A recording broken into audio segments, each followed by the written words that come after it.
Boa noite a todos. Boa noite. Que a paz de Jesus esteja em nossos corações. Vamos então iniciando mais um trabalho que a Casa de Caridade nos oferta, que a instituição Beneficente José de Mococa nos traz através das mãos maravilhosas divinas do mentor da casa, do patrono da casa de José de Mococa e das bênçãos de Jesus.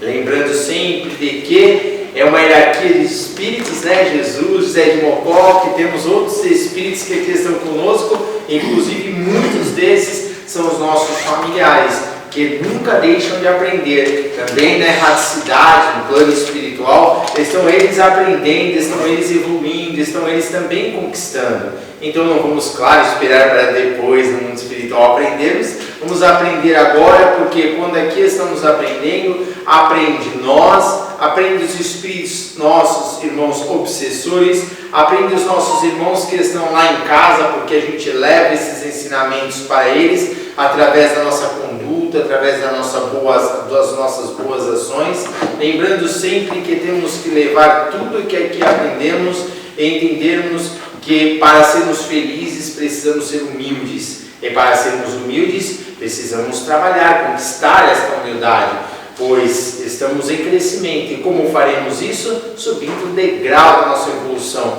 subindo através dos degraus das escadas, das dificuldades que temos. Mas para isso precisamos entender de que não faremos sem sacrifício. Precisamos sacrificar-nos nas coisas materiais para ganharmos nas coisas espirituais. Eis a questão, não temos como fugir disso. Se dermos mais valor àquilo que é da matéria, ficaremos com a matéria. Se dermos mais valor do que é de Deus, ficaremos com as coisas de Deus, que são os arquivos espirituais que temos dentro de nós. Então vamos elevando o nosso pensamento, aproveitando esta linda oportunidade. Não estamos aqui à toa, né?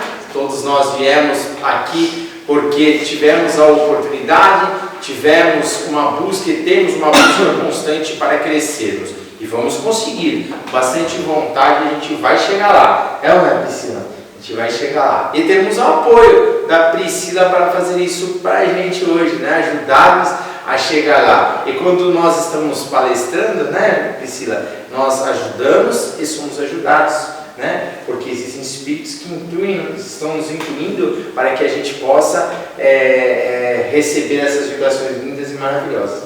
E hoje a Priscila vai falar para nós sobre Jesus, subtema a multiplicação. Agora fala do quê? Ou deixa para você deixar falar da multiplicação?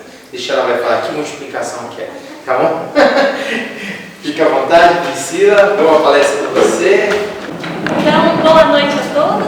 Boa noite. Já fazendo as honras. Então, hoje nós vamos falar, dentro da temática de Jesus, sobre a multiplicação. Em especial, a multiplicação dos pães, lendo o texto de Marcos, no capítulo 8º, porque existem outros textos que também falam sobre a multiplicação dos pães e dos peixes, mas achamos interessante este trechinho, porque ele pode nos trazer algumas reflexões. Porque às vezes a gente lê certos trechinhos bíblicos, a gente lê certas partes dos livros, mas a gente não coloca atenção. E às vezes, colocando atenção em um trechinho, em uma palavrinha, a gente vai descobrir uma profundidade imensa que pode nos ajudar nos maiores momentos de nossas vidas, sejam eles de felicidade ou de infelicidade. Nos momentos em que nós estejamos gratificados, abençoados, vamos dizer assim, como nós temos o intuito de dizer, eu estou feliz e estou abençoado, mas quando eu estou aflito eu não estou. No entanto, nós sabemos que estamos sempre. Então eu vou ler este trechinho sobre a multiplicação dos pães e depois vamos falar sobre os recortes. Vejamos, lá em Marcos, no capítulo 8, dos versículos 1 a 10, assim o diz: Naqueles dias, novamente, uma grande multidão se ajuntou e não tinha o que comer. Por isso, ele chamou os discípulos e disse-lhes: Tenho compaixão da multidão, porque já faz 3 dias que está comigo e não tem o que comer. Se os mandarem em jejum para casa, desfalecerão pelo caminho, pois muitos vieram de longe. Seus discípulos lhes responderam: como poderia alguém, aqui num deserto, saciar com pão a tanta gente? Ele, Jesus, perguntou: quantos pães tendes? Responderam: 7. Mandou que a multidão sentasse pelo chão e, tomando os 7 pães, deu graças, partiu-os e deu-os aos seus discípulos para que eles os distribuíssem. E eles os distribuíram à multidão. Tinham ainda alguns peixinhos e, depois de os ter abençoado, mandou que os distribuíssem também. Eles comeram e ficaram saciados. Dos pedaços que sobraram, recolheram 7 cestos. E eram cerca de 4.000. E então os despediu. Imediatamente subindo para o barco com seus discípulos, partiu para a região de Dalmanuta. Vejamos, Jesus, neste momento, quando os discípulos perguntam como vamos saciar a tanta gente, ele não pergunta nem diz o que então vamos necessitar neste momento. Não. Quantos pães tendes? E aí eles respondem. Então vejamos o convite de Jesus para a realização em nossas vidas. Quando nós somos perguntados sobre quantos pães nós temos a oferecer a Jesus, para que Ele abençoe e distribua, para que Ele multiplique as bênçãos, que não são só os pães ou os peixes, mas ainda também a sua palavra de vida eterna e divina, é na verdade Ele dizendo: qual o esforço, qual o potencial você tem para apresentar a mim? O que você tem para me dar e oferecer, para que nós possamos juntinhos estar aqui a pedir a Deus a bênção? É basicamente isso. E isso quem nos conta também é Emmanuel. Emmanuel nos fala sobre essa questão da necessidade do nosso esforço próprio em todas as nossas realizações e em todos os nossos pedidos. Porque inúmeras vezes a gente faz preces, mas a gente não se esforça um pouco mais. Às vezes a gente não dá um passo a mais, um esforço a mais, um pedido a mais. A gente fala: 5 minutos de prece está bom. Às vezes nem 30 poderia ser suficiente, dependendo de como nós estamos. Ou seja, nós temos que colocar as mãos em prática. Quando Jesus nos diz: quantos pães tendes? Digamos: eu tenho um pouquinho de amor, Senhor, mas meu coração ainda é aflito, meu coração não tem tanto para dar, eu não consigo perdoar, eu não consigo amar, mas Jesus, multiplicai este pouquinho que eu ofereço, e assim acontecerá. Seus potenciais divinos multiplicarão os nossos. Porque multiplicar não é nada mais do que somar sucessivamente, somar sucessivas vezes. Quando nós comungamos com Jesus, estamos multiplicando a nossa capacidade, estamos multiplicando, somando a luz. Não estamos nos deixando, nos permitindo estar em sombras. Não estamos nos permitindo estar aflitos, angustiados, tristes, desanimados. Dá para entender estas questões? Então, a proposta de Jesus é: dá-me tu o que tendes para que eu possa abençoar e distribuir, mas por vocês. Veja, são os discípulos que distribuem. E não importa se é só no aspecto material, os pães e os peixes, porque nós sabemos, todos os atos de Jesus implicam em revelações divinas, implicam em uma moral. Sobram cestas. Nós vamos ver depois um vídeo em que demonstra o que para o povo significavam estas cestas naquela época. É interessante que ao sobrar cestas, nós podemos dizer: então quer dizer que aquele montante que se multiplicou pela palavra de Jesus, pela bênção de Jesus, não é só para nós que aqui estamos. É também para ser levado a outras pessoas. Porque o Evangelho de Jesus é bússola. O Evangelho segundo o Espiritismo, Jesus é a bússola de nossas vidas. Porque Ele é o caminho, a verdade e a vida. Nós só iremos ao Pai por Ele. E pensemos, muitas vezes nós dizemos assim: nós somos espíritos imortais. Somos espíritos imortais. Eu vi nestes dias, em outros lugares também, irmãos associando a palavra eterno ao que nós podemos dizer de uma forma equívoca, em que esses irmãos nos dizem que nós não somos eternos, que nós somos apenas imortais. Mas, meus amigos, pensemos, Deus, que é a vida do universo, que exterioriza sua vida, Ele é absoluto, Ele é a eternidade absoluta, Ele está em toda parte.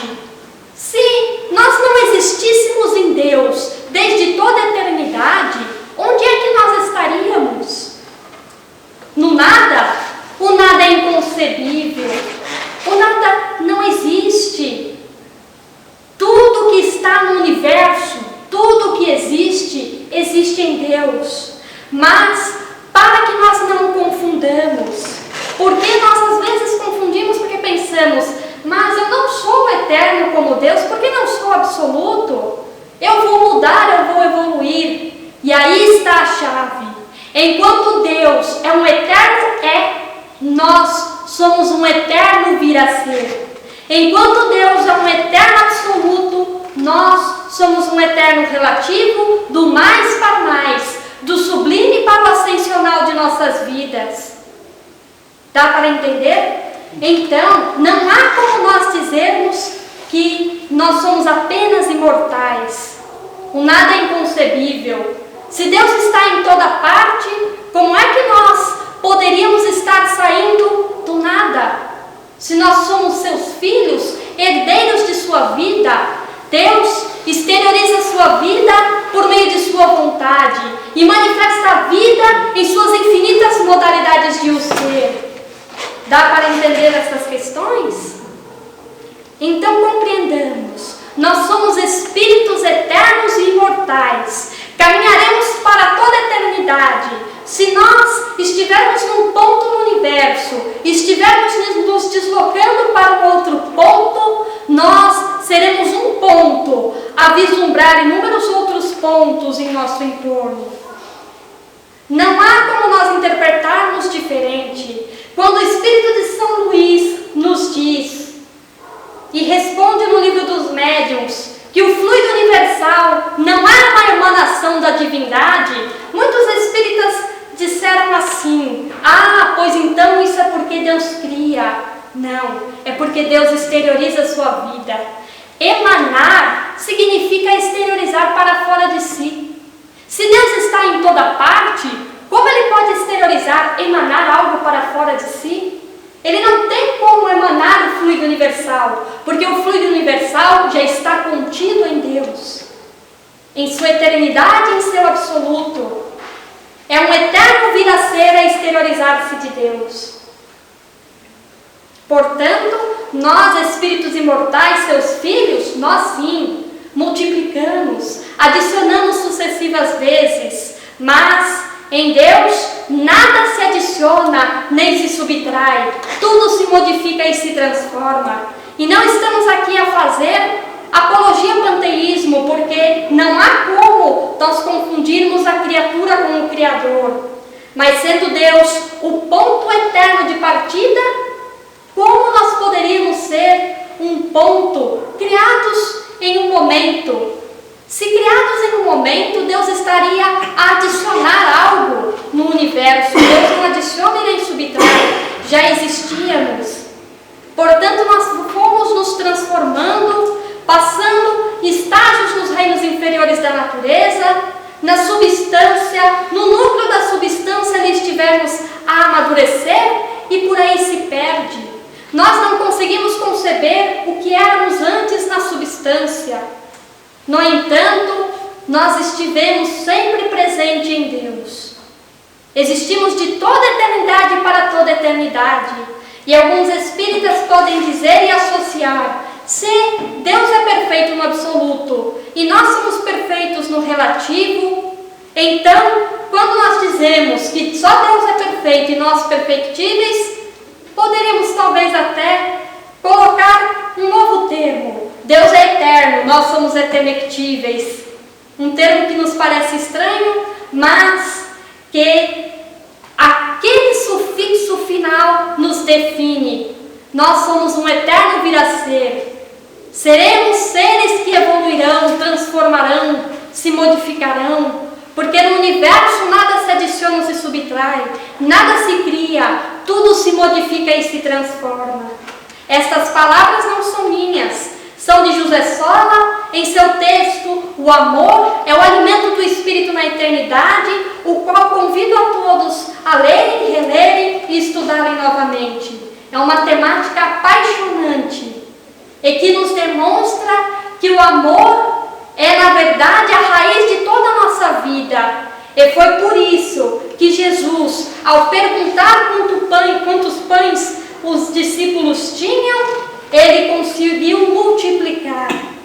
Porquanto Jesus já estava imbuído deste manancial divino, desperto, enquanto nós o trazíamos em latência e o trazemos em latência para despertar. Em contato com Jesus, por meio de nossas preces, nós conseguimos fazer exteriorizar este amor, fazer exteriorizar este sentimento que está latente em nós. Porque o amor, quando nós estamos pertinho de uma pessoa que nós amamos, o amor, ele desperta de nós por ressonância. Ninguém dá amor a nós. Nós não pegamos um pedacinho do amor de Bezerra de Menezes e ali vamos estar a usar o pedacinho do amor de Bezerra de Menezes. Não. Por ressonância, vibração, sintonia, ele vai despertar o que há latente dentro de nossos corações e em nossos espíritos. Dá para entender essas questões?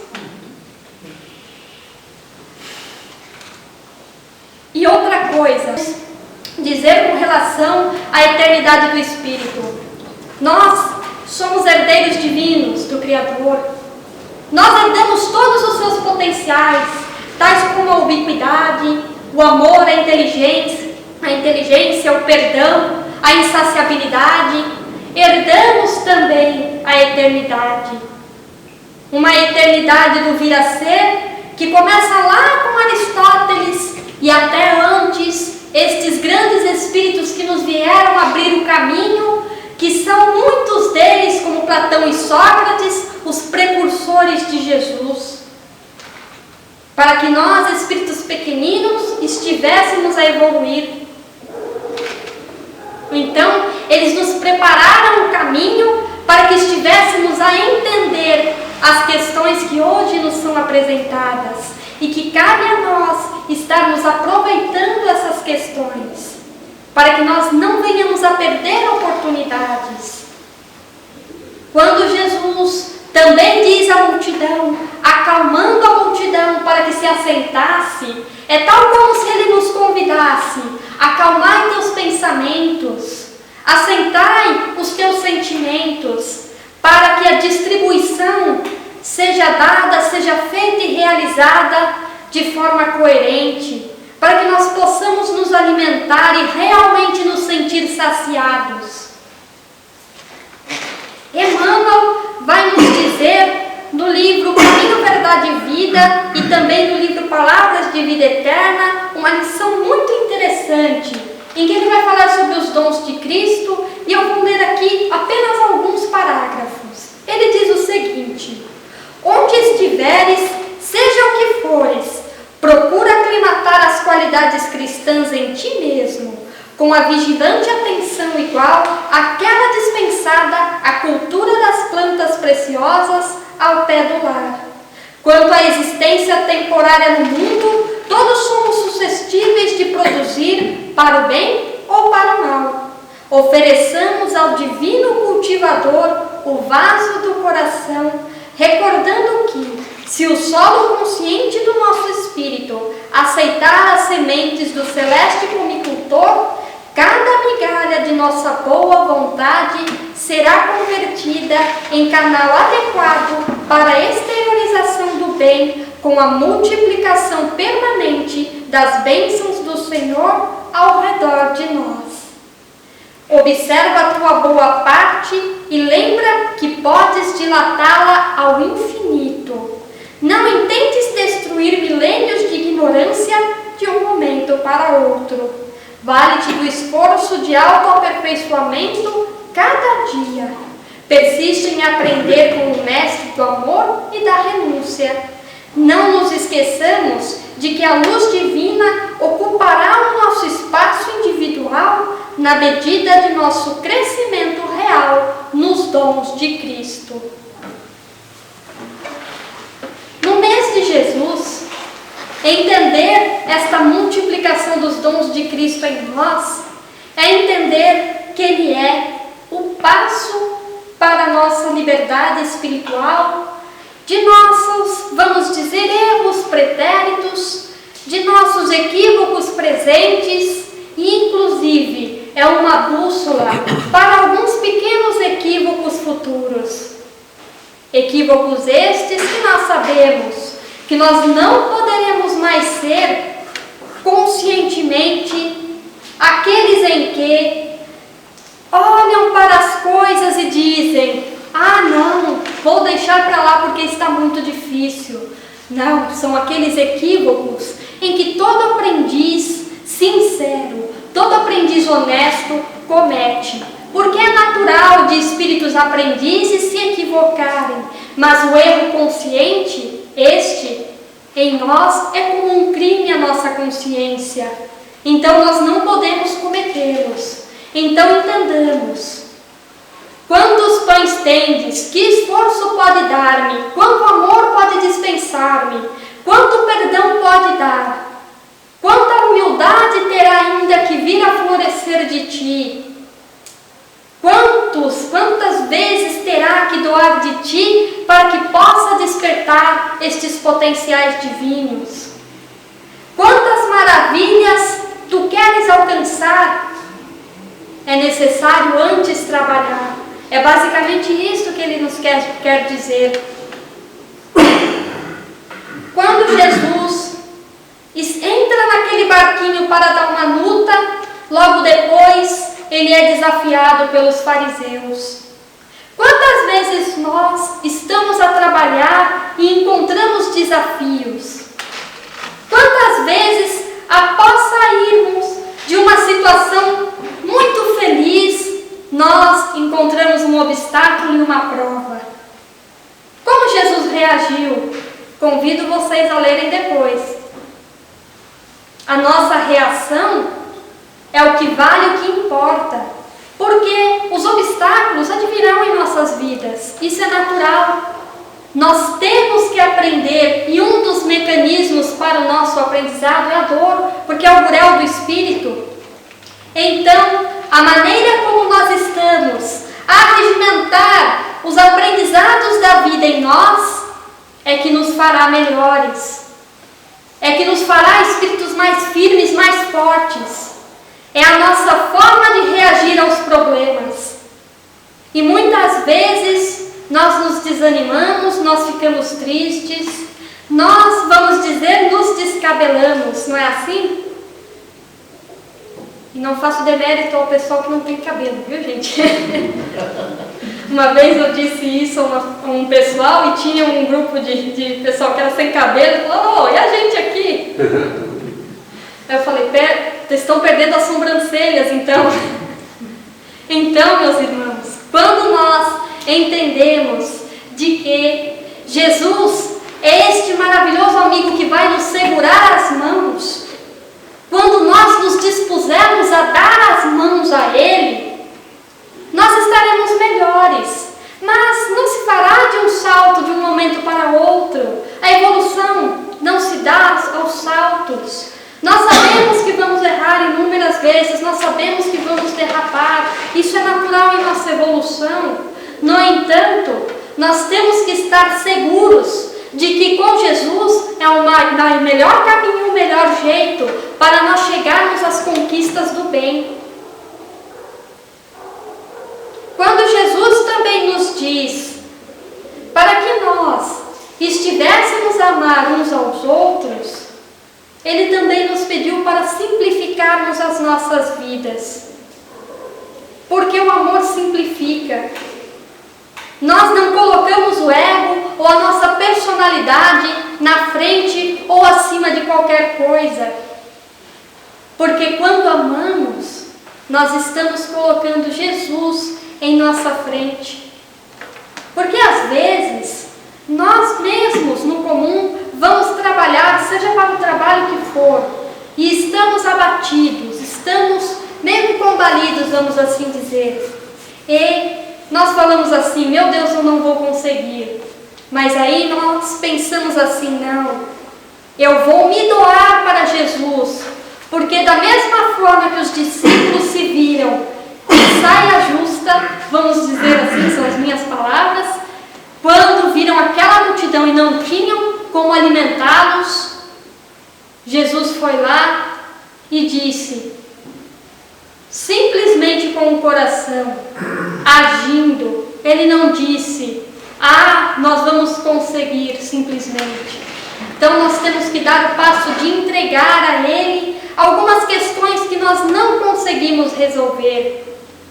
Porque é natural em nossa evolução pequena não estar conseguindo somatizar ainda as forças transcendentes, a espiritualidade superior, tal como com o espírito de um Ismael, ao qual nós sabemos que devemos muito, a um espírito de um Getúlio Vargas, ao qual também nós sabemos que devemos muito, a um espírito de Emmanuel, a um espírito de Eurípides Barzanufo, a uma irmã Sheila, a uma Meinei, a um Bezerra de Menezes, a Kardec. Nós devemos a todos esses espíritos grandiosos. E vejamos, certa feita eu ouvi do nosso irmão Haroldo Dutra falando de que a mensagem divina deveria descer até cada um de nós, até aqueles que mais sofrem, até aqueles que se encontram enovelados na maior porcentagem de sombras. Uns são credores, outros devedores. E aí foi engraçado que ele nos disse que ele era credor, e todos nós somos credores de um Bezerra, e que eles eram os nossos devedores. Porque a mensagem divina deveria chegar até nós. Há uma obrigação do maior, do superior, com aquele que é inferior. Isso em termos evolutivos. E isso em termos, vamos dizer, morais. Portanto, nós devemos saber também que no estágio em que nós estamos, nós temos a nossa responsabilidade relativa com aqueles que se encontram na retaguarda. Assim como aqueles que são superiores a nós também têm as suas responsabilidades relativas conosco. Óbvio, aqui nós devemos sempre lembrar que a cada um segundo as suas obras e que nós temos responsabilidades individuais.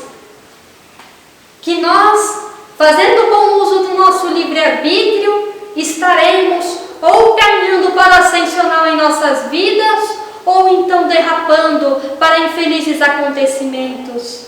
Mas é inevitável. A evolução no bem é fatal. Ninguém sofre para sempre. Ninguém fica no mal eternamente. Porque o bem eterno é Deus. E sendo a fonte de nossas vidas, nós também estaremos a exteriorizar a sua vida, a cocriar com amor.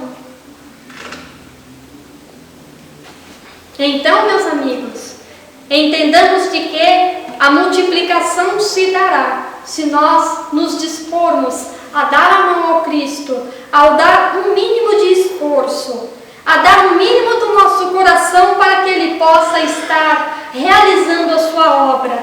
E olha, a nossa responsabilidade é grande.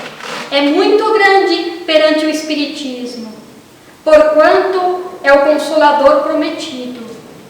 Mas, agora nesses momentos, eu gostaria então de estar passando o vídeo da nossa irmã Aline. Eu gosto muito do canal dela. O canal se chama Israel com Aline. Nós não sabemos se por conta de direitos autorais depois vai poder passar o vídeo. No entanto, nós recomendamos a quem assistir em casa este canal, no qual o vídeo se chama Onde Jesus Fez Milagres, visitando o Mar da Galileia, em Israel com Aline. O vídeo, ela vai ler um pouquinho só que sobre a primeira multiplicação dos pães.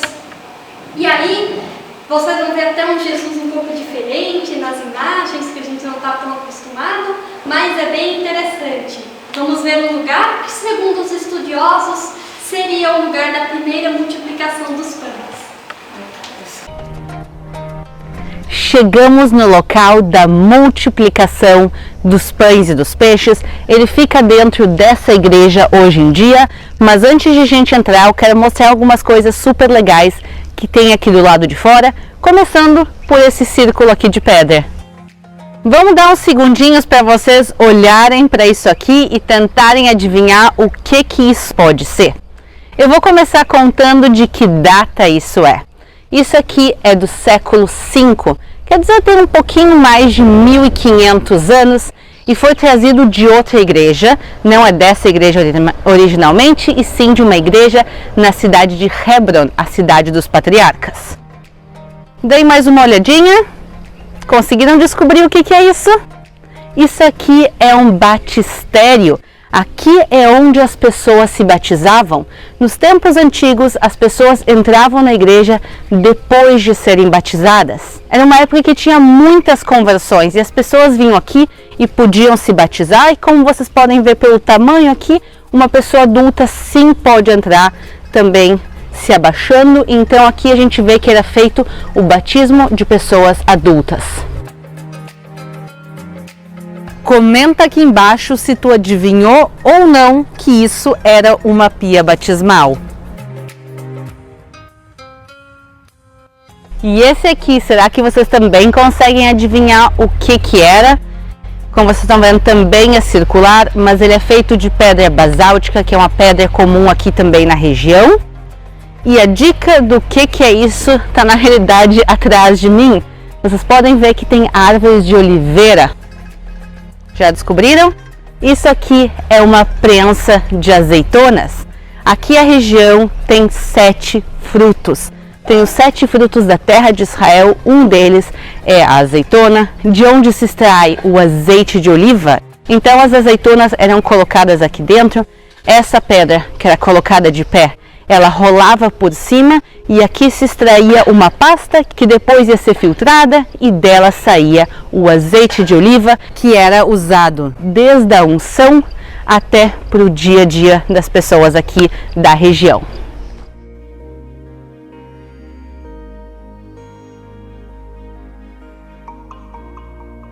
Vamos aproveitar esse momento que a gente está quase entrando na igreja para a gente fazer a leitura do texto bíblico. E Jesus, ouvindo isto, retirou-se dali num barco para um lugar deserto, apartado.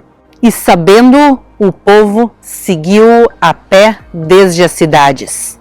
E Jesus, saindo, viu uma grande multidão e, possuído de íntima compaixão com ela, curou os seus enfermos. E sendo chegada a tarde, os seus discípulos aproximaram-se dele, dizendo: o lugar é deserto e a hora já é avançada. Despede a multidão para que vão pelas aldeias e comprem comida para si.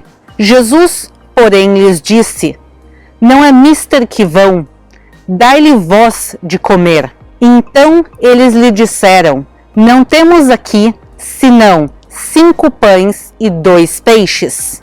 E ele disse: traei-mos aqui. E tendo mandado que a multidão se assentasse sobre a erva, tomou os 5 pães e 2 peixes, e erguendo os olhos aos céus, os abençoou, e partindo os pães, Deus aos seus discípulos, e os discípulos à multidão.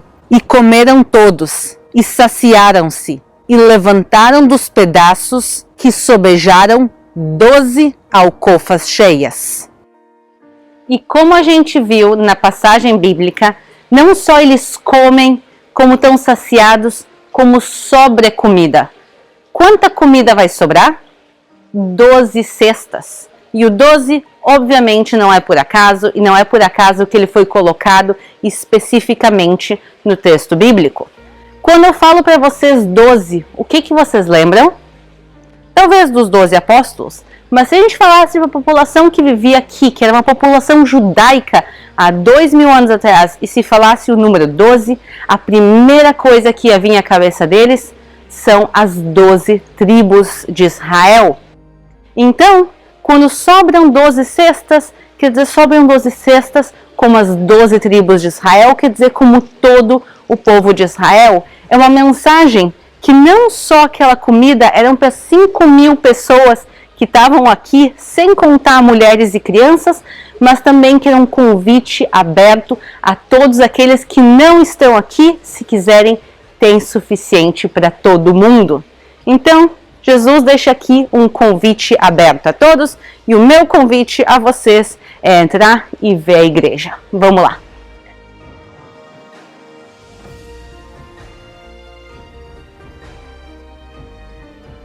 A igreja que a gente está entrando é moderna. Ela foi construída em 1982, mas construída sobre restos de duas igrejas mais antigas.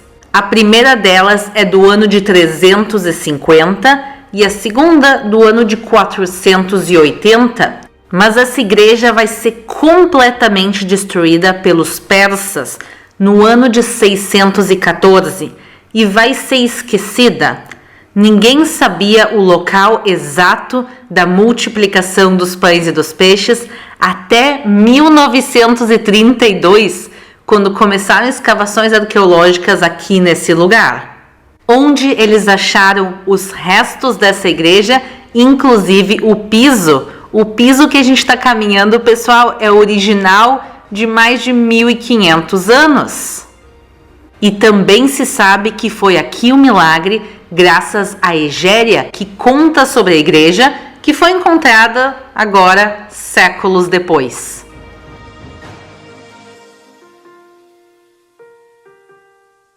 O mosaico original, ele é enorme e lindíssimo, mas a parte mais importante é a que está aqui, bem na frente do altar, que relata o que aconteceu aqui. A gente consegue ver os 2 peixes do lado e no meio uma cesta com 4 pães. Mas a pergunta que surge é: por que 4 pães? Se a gente sabe claramente pelo texto bíblico que o milagre eram 2 peixes e 5 pães. Os primeiros cristãos da Terra Santa, que foram os que construíram essa igreja, eles conheciam o texto bíblico, mas eles estão aqui nos passando uma mensagem. Não é que tem só 4 pães na igreja. O 5º pão, ele está presente na forma de Jesus, que é o pão da vida. Então, a gente vê que esses 4 pães estão justamente na frente do altar, onde o 5º pão é colocado. Como a gente viu ali, aquela região era o Mar da Galileia, né? Região riquíssima, onde tinha os peixes, onde certa feita a nossa irmã Maria do Carmo deu uma palestra muito bonita para nós, falando inclusive sobre os quesitos mediúnicos. Foi muito bom, porque Jesus ali nos demonstra o fenômeno da dupla vista com Pedro, na sua pesca. Então é muito bacana, o qual nós convidamos também, inclusive, a conversar com a nossa irmã Maria do Carmo. Ela tem informações muito boas para todos nós, viu? Então, meus amigos, nós vimos aqui que interessante. Os nossos amigos arqueólogos descobriram então onde seria o local da primeira multiplicação dos pães. E pensemos, nossa, Jesus estava lá, eu quero ir lá para ver. Eu também quero, viu, gente? Mas, no entanto, Ele está em todo lugar, porque Ele é o governador da terra. Se nós estivermos num lugar a dar a nossa mão a Jesus, a dar o nosso coração o vaso do nosso coração, ele vai transbordar. Porque Jesus tem potencial suficiente para estar ordenando as suas ovelhas para que esteja caminhando em rumo da sua realização evolutiva. E realização essa que é na felicidade, que é na paz, que é na tranquilidade, que é no perdão, que é na união, que é tudo isso que nós devemos viver e desejamos viver em nossas vidas, com as nossas famílias, com os nossos amigos, entre todos nós que aqui estamos, respeitando-nos uns aos outros e, acima de tudo, entendermos que quando divergimos para somatizar, porque uns complementam aos outros. Então, meus amigos, que a paz de Jesus esteja abraçando os nossos corações neste momento, multiplicando os nossos melhores sentimentos, para que estejamos todos aqui cada vez mais unidos, felizes e trabalhando em conjunto. Que Jesus nos abençoe a todos.